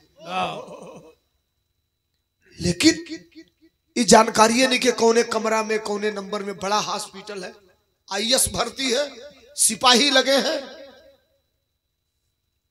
एगो नर्स के पकड़ला बुढ़ऊ कहला ए बहनी एमे प्रेम शंकर भर्ती वाला हमार बाबू हो, हमार बेटा हो, हम मिलल चाहते नहीं। कहीं इसमें कई 100 मरीज भर्ती हैं, हम प्रेम शंकर को क्या जानते हैं? अतः अधिकारी हो हमार बेटा। हाँ हाँ एक अधिकारी साहब डीएम साहब भर्ती हैं, उनकी किडनी खराब है, डायलिसिस चल रही है, डायलिसिस। ए भाई हम मिलल चाहते नहीं, ना ना ना ना मना है। दिन भर में एक ही 2 आदमी मिलेगा, वो भी कार्ड लेकर के जाएगा, तब हम ये रिस्क नहीं ले सकते। घोड़ावा पकड़ के मुड़िया पटक देला दोनों पति पत्नी। बुढ़ऊ तू नहीं खो जाना तो हम जैसे मिले के कहता नहीं ना, वो हमार हित नात ना, वो हमार बेटा हो, प्रेम बेटा। अब वो नर्स रिस्क लेती है और ला करके वही गेट पर आईसीयू के गेट पे खड़ा कर देती है। कहीं यहां तक तो मैं ला दी एजा से अंदर होम ना लिया जा पाई। किसी न किसी तरह से जद्दोजहद कह के लोग समझ पा रहे थे कि ये कह रहा है कि मैं बाप हूं, मैं मां हूं। एक आदमी को लगा कि हो सकता है अधिकारी साहब के मां बाप हो, लेकर के अंदर चले गए और दोनों पति पत्नी एक ही बार घुस गए। गेटवा पर गईला से जब देखलो अपने लइकवा के आईसीयू में पर ठेल के गेटवा दोनों बुढ़ावा बुढ़िया घुस गईला से कवर रोकी रे हम के हमारी लइका से मिले खाती। ए तो ले गार्ड दौड़ गईला, खबरदार कैसे आ गए इसमें? बुढ़ऊ कराए रुक जा 2 मिनट, हम लोग कोई चोर डाकू नहीं है। ये जो तुम्हारे साहब यहाँ भर्ती है ना, हम उनके बाप हैं, बाप। अब तो जी अगल बगल रहल तनी वो सहम गई कि भाई हो सकेला सही के बाप हो। डॉक्टर आया तब तक और कहा ठीक है आप माँ हैं, आप बाप हैं, ठीक है हम मान लिए। जान लेना चाहते हैं इनका, इन्फेक्शन हो जाएगा, मर जाएंगे ये और हम जेल चले जाएंगे। बुढ़िया कलस्ते ही डॉक्टर हुए, हम पैदा कैले बनी, हम के कहते कि जान लेना चाहते हैं, हम जान ले। ये माता जी हाथ जोड़ रहा हूं, आप जाइए। कलस्ता जी बतावा ना हमारे बाबू के भइल का बा ठीक कैसे हुई है? बिरहा के आल्हा में माई का दर्द हो तनी सुनिया, बिरहा और गंभीर हो गई। कैसे मास्टर?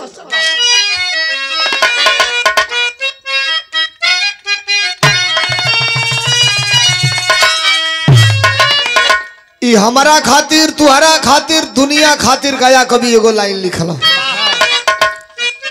खुश कैसे रही खुश कैसे रही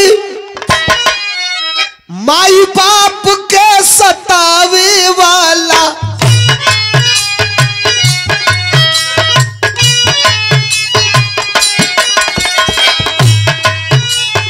आर दई के जन्मवा जे हो देला सूठा,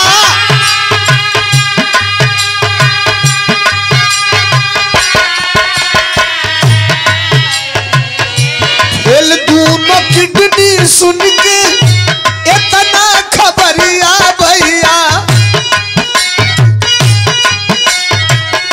धक दे करे जावई में लागल बाटे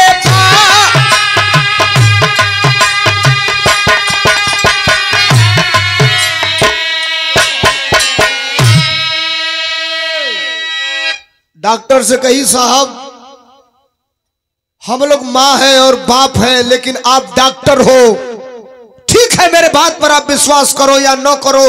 देहाती मेहरारू बुढ़िया कहती है ई बताओ ई ठीक कैसे हुई है, इनका बीमारी का बा? तो डॉक्टर कहना इनका दोनों किडनी खराब बा। सुना एक लाइन में, ठीक कैसे हुई? तो ठीक क्या होगा, वेंटिलेटर पे है, डायलिसिस चल रहा है, एक खराब होती तो कुछ दिन काम चलता, दोनों खराब है। इसका सीधा एक उपचार है किडनी ट्रांसप्लांट। बुढ़िया अंग्रेजी का बुझती है, ई का होला? तो दूसरे का किडनी इनके लागी तो ई ठीक हो जाए। हाँ हो सकेला इनके फिर दोबारा जीवन मिल जा। बुढ़िया कलाई पकड़ दो डॉक्टर का, सदर लगी टुन्नू मास्टर पकड़ के कलस, ए डॉक्टर साहब ए ठोड़िया पर हाथ देलस, ए साहब ए साहब किडनी न चाहिए।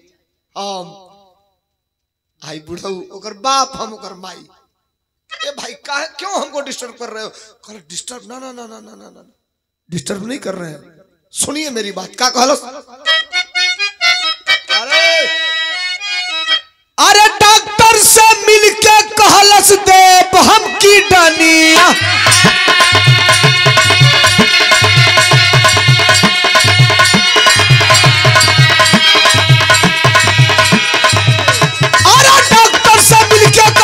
देव हम किडनिया,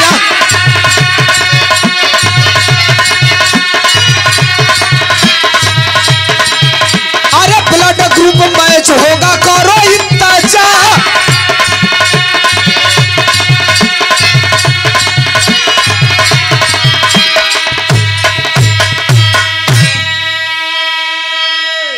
डॉक्टर से कहती है कि किडनी हम और हमारे पति ये दोनों लोग देने के लिए तैयार हैं।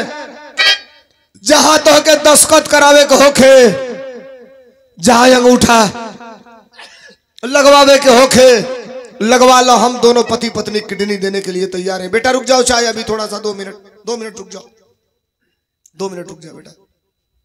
डॉक्टर कहा कि ठीक है आप किडनी तो दे सकती हैं, लेकिन शायद आपको पता नहीं माता जी, ऐसे आपका किडनी लेकर हम ऐसे नहीं लगा सकते, इसकी जांच होगी, ब्लड ग्रुप जांचा जाएगा कि ब्लड ग्रुप से मिल रहा है कि नहीं मिल रहा है, ये किडनी इनके शरीर में काम करेगी कि नहीं करेगी। ऐसे थोड़े किडनी लग जाएगा आप कह देंगे लग जाएगा, डांट के आवाज करस, खबरदार जबान मत खोलना, तुम बहुत बड़े डॉक्टर हो सकते हो, बहुत बड़े डॉक्टर हो सकते हो, इसके लिए तुमसे बड़ी डॉक्टर मैं हूं। किसके लिए? जो एडमिट है, भर्ती है, तुमसे बड़ी डॉक्टर मैं हूं। डॉक्टर कहा कैसे? कल समय के पैदा कैले बनी, पैदा कैले बनी, और जो कह रहे हो ना कि किडनिया मैच करी कि ना करी, दहिया में लगी कि ना लगी, हम डॉक्टर ना है, कंपाउंडर ना है, गारंटी देता नहीं कि हमनी के दूर जन के किडनिया करी में लाग जाई, फिट बैठी फिट। देखो देहात का मेहरारू, चारा कोई नहीं है। अब जरा समझिए तो, वो पत्नी जिससे प्रेम शादी किया था 3 दिन हो गया, ये बुढ़िया वही हॉस्पिटल में भी अपने बेटा के तो देखते भी है, उन्हों के खोजती आई, लेकिन 3 दिन में एको बेर नजर नहीं खियाई। और तीसरे दिन ब्लड निकाल के जांच होती है और पूरा दिन सारी जांच पूरी करने के बाद यह तय हो जाता है कि इस मां की किडनी उस अधिकारी में लग सकती है। कुछ कागज आया, हर हॉस्पिटल में आप जाएंगे ऑपरेशन वगैरह होता है तो आपसे डॉक्टर दस्तखत करवाता है, अंगूठा लगाना है। माई कहल सही बार अंगूठा ले, जहां जहां मन करे स्याही बोर के दस्तखत कर ला, ठप्पा लगवाला, सॉरी लगाई, गोला करके नाम लिखा गया सुजाता। पूरे दिन बोतल चढ़ा, रात को 11 डॉक्टरों की टीम ने पहले एक किडनी इस मां का निकालकर और उस अधिकारी बेटा प्रेम के अंदर ट्रांसप्लांट कर दिया। 5 दिन के बाद थोड़ा सा कुछ खाने को इस मां को दिया गया, हालांकि जो प्रोटीन चाहिए वो बोतल से मिल रहा था, शरीर में एनर्जी मिल रही थी। और 5 दिन के बाद ये डिस्चार्ज हुई, उसी कमरे में थी, उसी हॉस्पिटल में। अब तो इसको वीवीआईपी ट्रीटमेंट मिलना चालू हो गया, अच्छा रूम मिल गया, शिफ्ट हो गया दोनों पति पत्नी को, बूढ़े बुढ़िया को। और 11वें 12वें दिन ये हुआ कि आज आईएएस अधिकारी प्रेम उठ करके बैठेंगे और 1-2 लोगों से मिलने दिया जाएगा। और तय पहले ये हुआ कि पहले इसके मां और बाप ही मिलेंगे। अब तो ये दोनों मजबूत हो गए वहां अपनी किडनी देकर साहब। आज 12वां दिन है, डॉक्टरों ने थोड़ा सा, अब ये बेड जो है ना, जो बेड पहले देगा सीधा आवे, अब बड़े हॉस्पिटल में जाएंगे तो बेड पर ऐसे बटन, ऐसे हैंडल है, उसको नचाएंगे तो धीरे धीरे धीरे बेड ऐसे एल आकार में होगा, फिर ऐसे नचाएंगे तो सीधा हो जाएगा। तो ऐसे एल आकार में किए, ऐसे बैठा है अधिकारी प्रेम। डॉक्टरों ने कहा डॉक्टर साहब मुबारक हो, बधाई हो, दूसरी जिंदगी आपको मिली है और आप फिर से पूरा जीवन, पूरा लाइफ अपना जिएंगे। लेकिन डॉक्टर साहब, डॉक्टर साइकोलॉजिकल प्रभाव डालते हैं ना इस मामले में, साइकोलॉजिकल, जो साइकोलॉजी पढ़ा होगा वो जानता होगा। डॉक्टरों ने कहा कि आप जानना चाहेंगे कि आपको दूसरी जिंदगी देने वाले कौन लोग हैं? तो कहा कौन है? उत्सुकता बढ़ गई। तो कहे डॉक्टर साहब, डॉक्टर साहब बेचैनी हो रही है, जल्दी हमें दिखाओ, हमें किडनी देने वाले कौन लोग हैं। एक पट्टी आती है, ऐसे आंख में लगा दिया डॉक्टर ने, कहा साहब सरप्राइज देना चाहता हूं आपको, खुश, देखिए ऐसे मरीज को खुश किया जाता है, सरप्राइज देना चाहता हूं। तो अधिकारी ने कहा क्या? तो 2 मिनट। आंख पे पट्टी लगी और स्ट्रक्चर, ये व्हील, वो जो ना बोलो, ये व्हील होता है, व्हील वाली कुर्सी जो जिसको टकराया जाता है, उसी पे मां को बिठा दिया गया। और वो बूढ़ा बाप अपने पत्नी को लेके ऐसे अंदर इन करता है। डॉक्टरों की टीम है जो किडनी ट्रांसप्लांट की है, और एक डॉक्टर आंख से पट्टी हटाता है और कहा साहब दूसरी नई जिंदगी देने वाली आपके सामने व्हील चेयर पर बैठी है, ये आपकी मां है।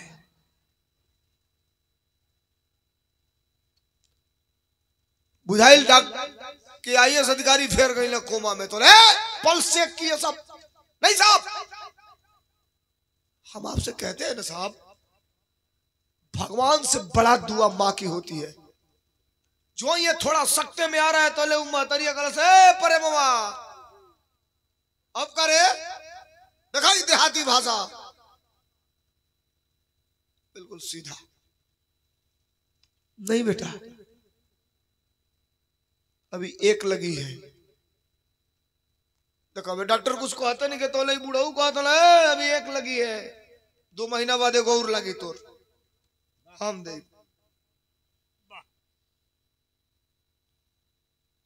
खड़ा हर आदमी रो रहा है, डॉक्टरों की टीम हर के प्रेम उठना चाहता है, मां ने कहा नहीं बेटा बैठो मत उठना। 1 महीने के इलाज के बाद डॉक्टरों ने कहा धीरे धीरे आप चलेंगे, रोज आपको 500 मीटर टहलना है, 2 महीने बाद 1 किलोमीटर टहलना है, 6 महीने बाद 3-4 किलोमीटर टहलना है, और 1 साल के बाद आप ऑफिस में जाके बैठ पाएंगे। 15-20 दिन के बाद IAS अधिकारी अपने कमरे पर वापस आता है। अब अकेले नहीं है, मां और बाप भी उसके साथ है। वो औरत दिखाई नहीं दे रही, बुढ़िया गईल। दरवाजे पर लोग ढोल बाजा नगाड़ा बजाकर IAS अधिकारी का स्वागत कर रहे हैं। ये साइकोलॉजिकल प्रेशर है उसे खुश करने का। माई बाबू के पैर छुअलन, दुअरिया पर बैठ के नारियल फोराइल कुर्सिया पर बैठ के माई बाबू का पैरवा धोवत हम थरिया में आ धो के कलश इन्फेक्शन है ना वही थरिया उठा के पनिया पिए जाता ना तो एक डॉक्टर लगा था, कहा नहीं डॉक्टर साहब नहीं साहब फिर गड़बड़ हो जाएगा। तो कहिए मेरे लिए चरणामृत है, संजीवनी है। कहा ठीक है संजीवनी है, हम मान रहे हैं, टीका लगा लीजिए। गुड़िया बोर के पनिया का टीका लगाओ तो बुढ़िया माई कलस हरे परे मोआ ते बहुत बाउर वाले रे पतोहिया कहा भी अरे के ना बोलौले का रो रहा है ये अधिकारी का नाम गलत, जिसके साथ जीने और मरने की तू कसम खाया है। ठीक है तेरे दुर्दिन में वो तुमसे बेवफा हो गई, बोलाओ कनवा पकड़ के मारत 2 घंटा ओके ठीक करो। देख तनी के ये ना जाने लस देहात में जब पतोई हमने का उतारे ले जा तो 1 महीना हो के इतना टाइट करे ले जा कि 1 महीना के बाद एकदम राइट टाइम चले ली सब ते ई काम तो कैले ना हसल हवा प्रेम। बुलवाते हैं, आती है वो अधिकारी की पत्नी, दौड़ करके पैर पकड़ के सर पटक देती है, गलती हो गई क्षमा करिएगा हमसे। प्रेम कहते हैं खड़ा हो गए, सब लोग मिलने आते थे तो प्रेम पहले अपने माँ से मिलवाते थे, बाप से मिलवाते थे। 15 दिन बीत गए, फिर बाबूजी कहला ऐसन बा तू करोड़पति हो जा और अब पति हो जा, हमारा उससे मतलब नहीं खे, तू जियो हमारो जिंदगी लेके जियो, अब हमने के जना ले जाई ले गावे।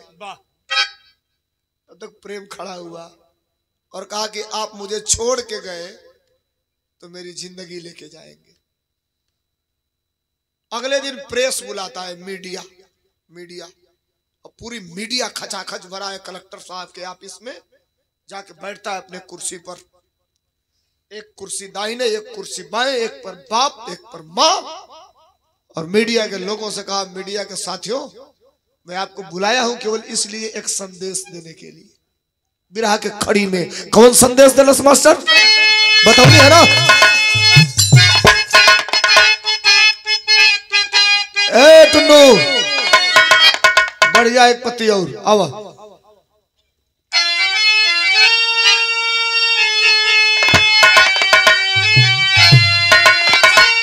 कलश मीडिया से दुनिया के लोगों को यह संदेश है, IAS अधिकारी प्रेम का निवेदन है हाथ जोड़कर दुनिया के लोगों और आज के युवा पीढ़ी।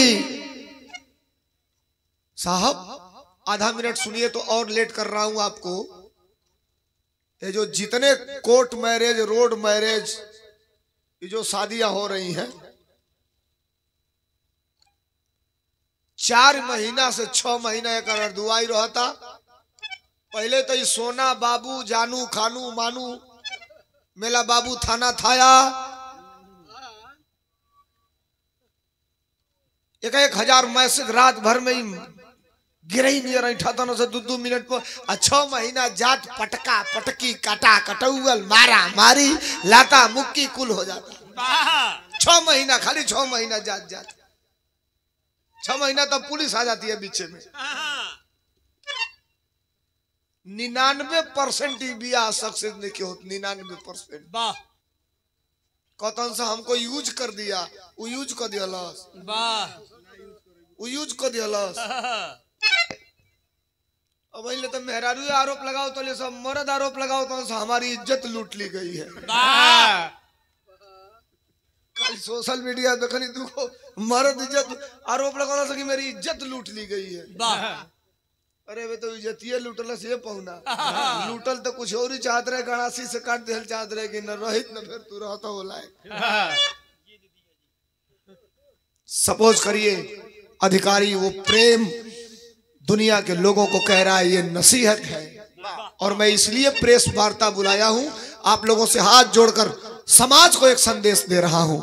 विरह के अंतिम में क्या संदेश दिया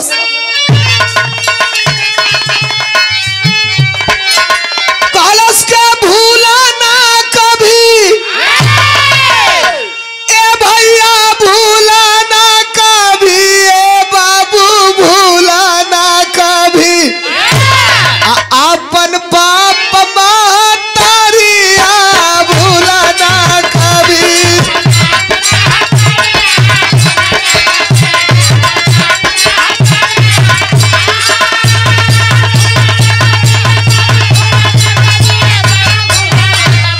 अपन बाप मातारिया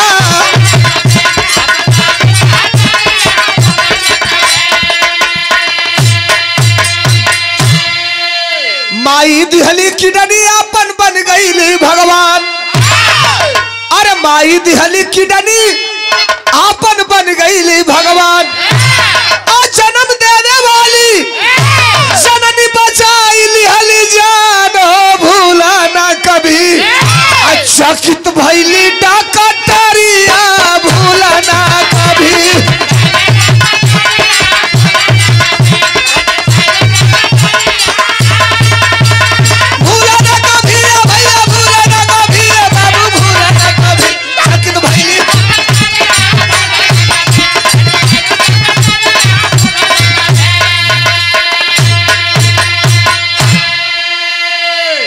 दुनिया में सब कुछ को भूल जाना मित्रों। आईएएस अधिकारी ने संदेश दिया लेकिन कभी अपने माँ और बाप को मत भूलना।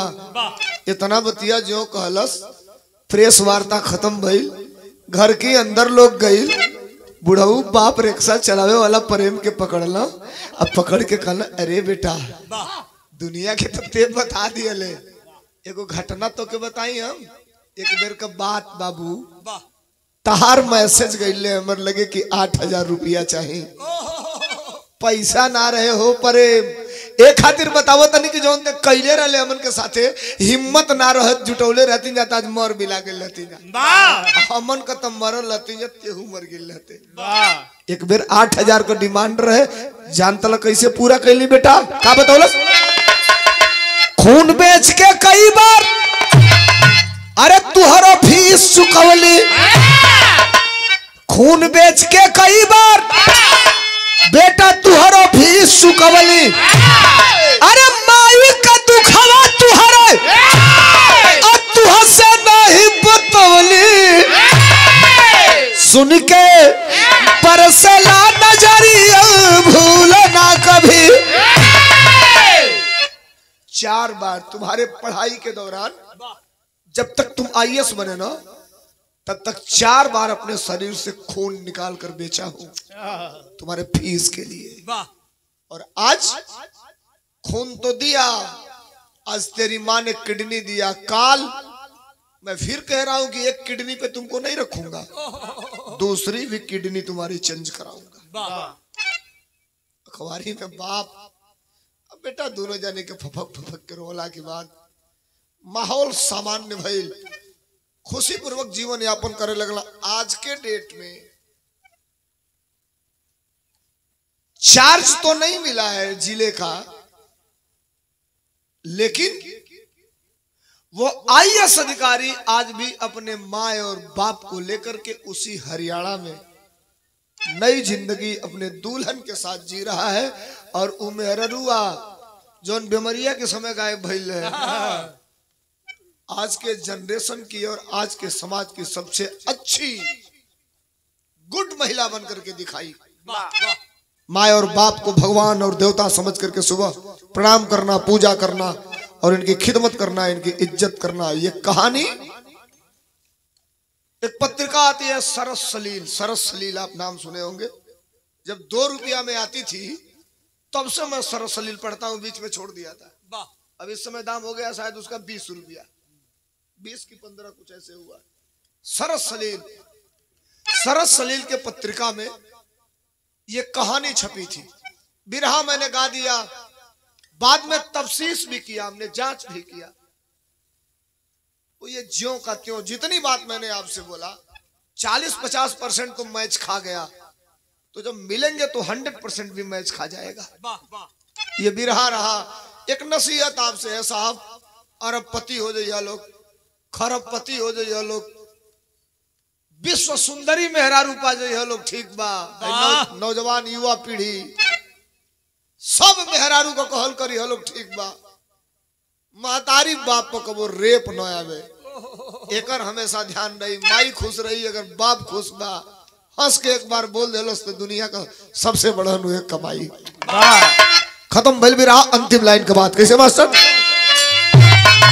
गुरु बिहारी, गुरु गणेश, गुरु रामलाल गुणकारी, स्वर्ग चंद्रिका कवि, बच्चन जी बने पुजारी। जमाना कितना नीचे गिर गया, जमाना कितना नीचे गिर गया, सोलंकी गया कभी कभी रहा नया तराना। जमाना कितना नीचे गिर गया।